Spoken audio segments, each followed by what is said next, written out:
Aku sing ndak tak sukai lek neng nyapong guyu enak wong ndak tak sukai lek pas acara korban ngono kuwi apa. Aku lek bakar-bakar ndas wedhus tak bakar ngene mesti nyulik daginge sanding gulu kuwi enak lho. Bar akhire ndase teng teng teng teng. Lha kowe ora tau mangan apa sangger oleh sate wedhus mesti duwise dhewe tak goleki karek sumbuhe tok.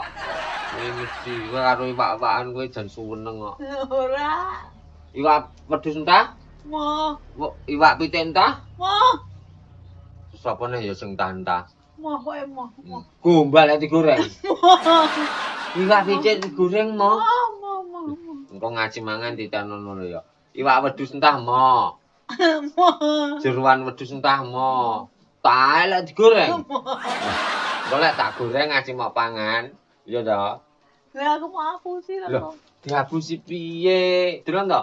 Iwak wedhus entah moh.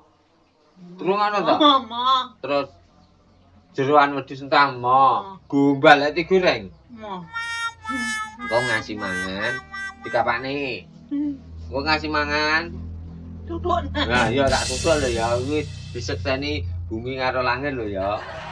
Wong iwak wedhus entah moh, terus jeroan wedhus entah moh, gombal lek digoreng.